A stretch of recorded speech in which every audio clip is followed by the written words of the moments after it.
Todos vocês se lembram que Samuel Mariano caiu por conta daquele vídeo onde ele descabelava o palhaço. A convenção da igreja na época, a mesa diretora, quis discipliná-lo, mas ele negou que não era ele naquele vídeo onde estava estampado a cara dele, mas ele negou que não era ele, que aquilo era montagem. Então a mesa diretora deu para ele a opção de provar que não era ele.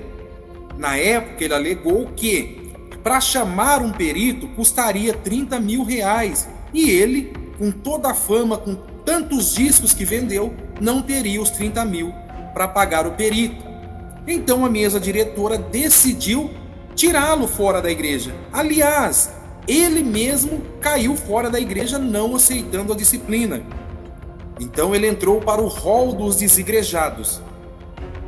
Mesmo sabendo que Samuel Mariano teria rejeitado a disciplina lá no Nordeste, Samuel Ferreira, o dono da Adibras, foi lá e acolheu o garoto em seus braços.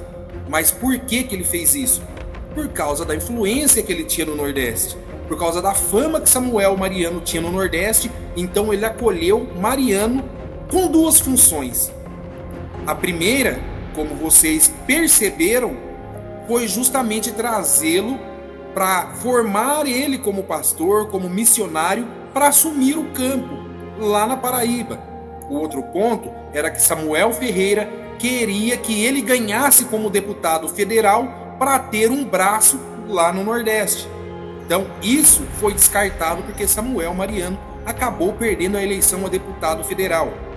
Mas por outro lado, o plano anterior conseguiu-se então realizar, que era que Samuel Mariano fizesse da Adibras na Paraíba uma das igrejas fortes, porque ele era muito fraco lá no Nordeste. Então Samuel começou a angariar templo, fazer missões lá e membros foram indo para Adibras, Paraíba. E ele começou a comprar templos, e assim foi crescendo. Recentemente, ele fez uma live anunciando que tinha comprado um templo de uma igreja lá em Mussuré, que é um bairro lá de João Pessoa. Então começou-se uma reforma lá. Iniciou-se a reforma, pôs gente para trabalhar, então ele começou na luta pelo Pix para poder fazer a reforma. Pix foram entrando, Pix entrando, e a reforma caminhando.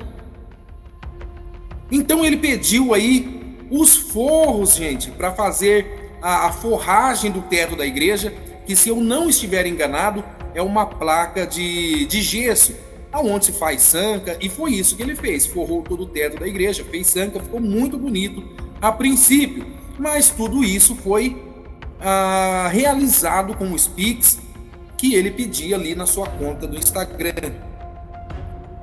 Agora, o mais interessante que ele gravou um vídeo aí ontem pedindo então para os irmãos doarem para que ele possa fazer ali todo o sistema de iluminação, toda a parte elétrica da igreja, principalmente da sanca, porque na sanca vai alguns spots.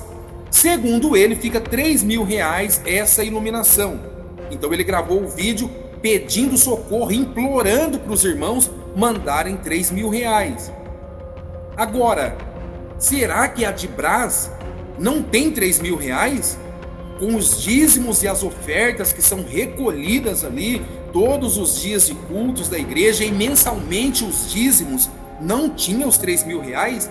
A Adibras aqui de São Paulo, que é a sede, que comanda lá também, não tem os 3 mil reais para enviar? Quantas madureiras não existe no Brasil aí que não poderia enviar dinheiro para lá, mas não é necessário vir para a rede social pedir Pix de 3 mil reais para fazer iluminação?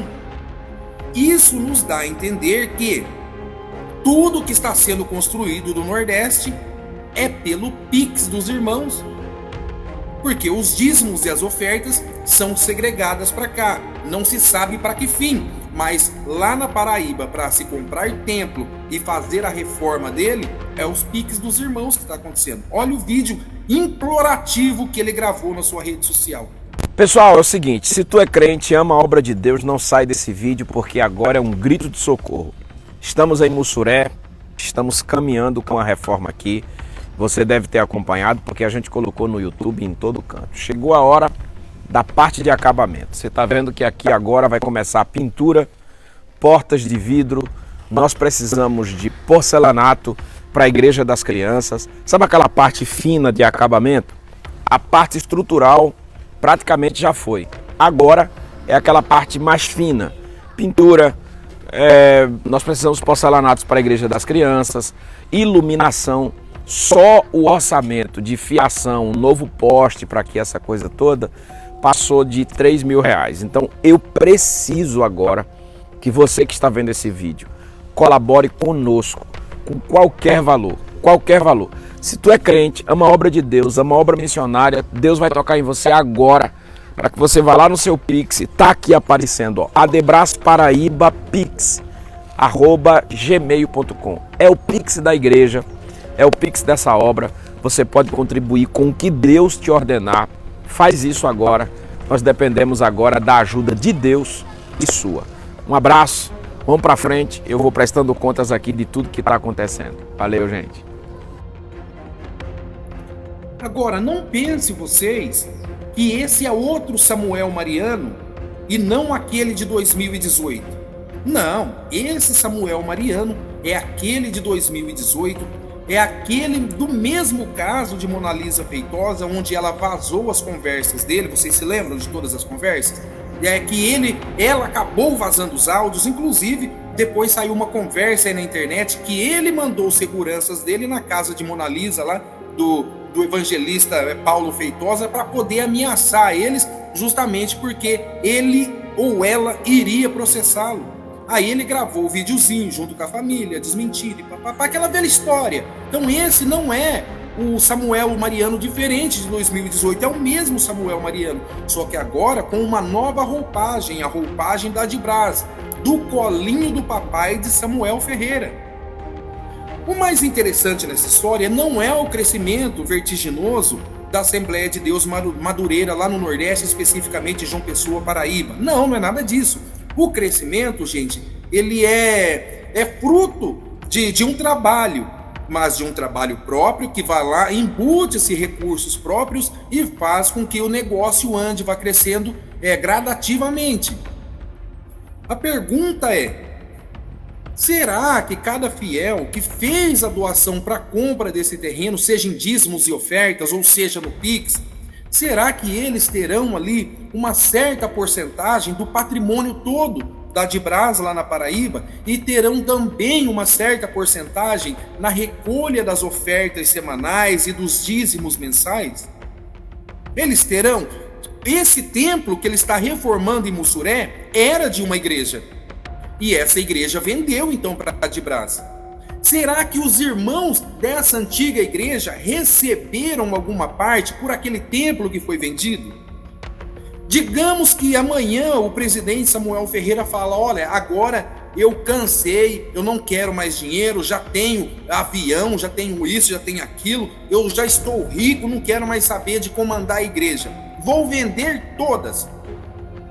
Será que cada fiel vai ter a sua parte no patrimônio da Adbras? E olha que são milhares de templos espalhados pelo Brasil.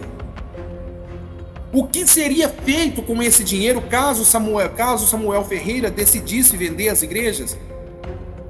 Ele levaria para si todo esse montante, ou ele teria consciência que cada membro, cada fiel ajudou a construir cada um dos templos, ajudou, é claro, manter tudo isso, todo esse aparato que vocês veem aí nas redes sociais, inclusive o templo poderoso que está lá no Brás? Cada fiel levaria a sua parte? Ou será que haveria algum fiel para reclamar hoje, em vida, a tua parte daquilo que ele construiu da Adbras, daquilo que ele ajudou a construir como patrimônio? Olha para vocês verem que pergunta interessante.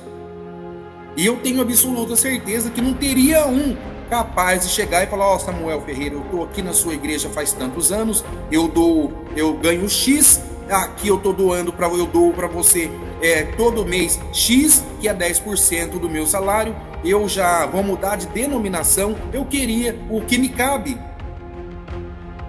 Não tem ninguém que tenha coragem de fazer isso. Então, no fim das contas, todo o trabalho, tudo aquilo que sonhou como crescimento, porque cada fiel sonha que a sua igreja cresça. Porque começa-se numa igrejinha pequenininha e o fiel investe naquela obra, ele vai trabalhando duramente para trazer membro, como é chamado de processo missionário de evangelização, é justamente para trazer membro, para fazer com que a igreja cresça. Ele ajuda a pagar água, ajuda a pagar luz, ele ajuda a comprar templo, ele ajuda em tudo ali, justamente para ver o crescimento da instituição. E depois, quando ele sai de mão abanando. Ele não consegue ir lá e reclamar o investimento da vida dele. Porque se você está numa empresa, você vai lá dar seu suor, dá o seu sangue, deixa a família de lado para fazer hora extra, vai trabalhar sábado, domingo, e enfim, faz tudo o que é necessário. Mas no final, ele quer todo o fruto do trabalho dele, que ele investiu ali, principalmente em hora extra, no trabalho braçal, toda a força que ele colocou ali, ele recebe no fim do mês. E se acaso ele é mandado embora, sem direito a nada, ele vai para a justiça reclamar o que lhe cabe. E dentro das igrejas, muitas vezes também acaba se comparando como uma firma, porque o cara trabalha lá, mas o salário dele, de antemão, é ver o crescimento da instituição. Mas chega num determinado momento, por ele andar fora da linha, ele acaba sendo expulso, entendeu? Ele é mandado embora, sem direito a nada. E aí não tem o direito de reclamar na justiça. Agora, tirou-se então aquele vínculo empregatício que todos estavam buscando na justiça. Agora não existe mais pastor com vínculo empregatício na igreja. Se ele trabalhou lá, ajudou a construir cada templo, ajudou a construir a membresia, ele sai de lá com as mãos abanando. Porque hoje o evangelho ele é pequeno dentro daquilo que o olho enxerga. Ele enxerga simplesmente uma questão patrimonial. Ele quer muito mais patrimônio, quer muito mais gente, porque quanto mais gente, mais se entra. Quanto menos gente, menos se entra, menos crescimento. Então a pergunta, recapitulando, é: você teria coragem de reclamar o que é teu? Assim como os irmãos dessa igreja que Samuel Mariano comprou, será que eles reclamaram a fatia do que era deles? Tenho certeza que não, mas você teria coragem? Essa é a pergunta. Comente aí embaixo aí, que eu vou ler cada um dos comentários de vocês para ver como vocês pensam sobre essa questão.